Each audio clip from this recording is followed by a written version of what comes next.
एक दिन की भगवान यशोदा मैया से प्रार्थना कर रहे हैं, ए मैया ज्यादा नहीं, मुझे कुछ दिन ग्वालों के साथ जाने दे।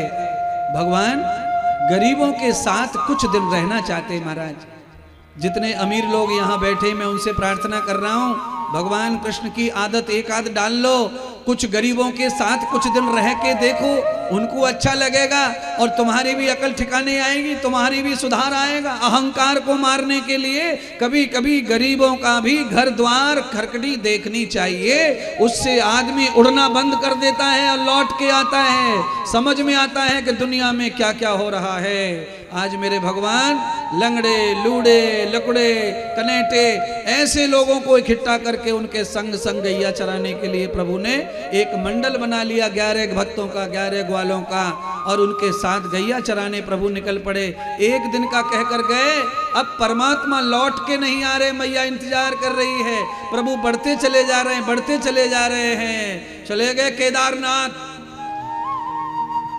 जमुनोत्री गंगोत्री, गैया चराने निकल गए। लंबा 2 साल हो गए, लौट के नहीं आए। गैया घुमाते घुमाते 2 साल में लौटे। गोवर्धन पर्वत पर आकर गैया रोक दी भगवान ने महाराज। गोवर्धन पर्वत पर गैया रोक दी। 3 साल हो गई, अकाल पड़ गया ब्रज में, अकाल। अब तो नंद जी ने पत्र लिखा और अपने छोटे भाई उपनंद को भेजा, जाओ बच्चों को लेके आओ, इंद्र की पूजा करनी है। और इंद्र की पूजा होगी तो वर्षा होगी, वर्षा होगी तो धन धान्य गायों के लिए, ब्रज के लोगों के लिए आएगा। अन्न के बगैर क्या धन धान्य, दुनिया में कुछ नहीं धन धान्य यारो। कान खोल के सुनो आप, वेदों में पैसे को धन नहीं माना है। वेदों में गाय, पुत्र और अन्न, इसको ही धन की संज्ञा दी गई है महाराज। पैसा आज है कल बंद कर देंगे, मोदी के हाथ में सब, कौन सा रुपया कब चालू करना है कब बंद करना है। इसीलिए इसको लक्ष्मी की श्रेणी में नहीं रखा गया है, ये चलन की श्रेणी में है। अन्न जो है वो धन की श्रेणी में, लक्ष्मी की श्रेणी में है। इसीलिए हर पूजा में पहले अन्न पस भर के डाला जाता है चौकी पर, उस पर देवी देवता बिठाए जाते हैं लक्ष्मी समझ करके। रुपया बिस्तर लगा के कोई देवता नहीं बिठाया जाता है महाराज। रुपया कितने बदल गए, कितने आ गए, कितने चले गए, पर अन्न के बगैर जीवन नहीं है। पशु के बगैर, गाय के बगैर भी जीवन नहीं है महाराज। गौ धन है, अन्न धन है, पुत्र धन है। ये धन है तो ये कैसे होने चाहिए, फिर पवित्र होने चाहिए। पुत्र पवित्र होना चाहिए, धन पवित्र होना चाहिए। पवित्र कैसे होगा?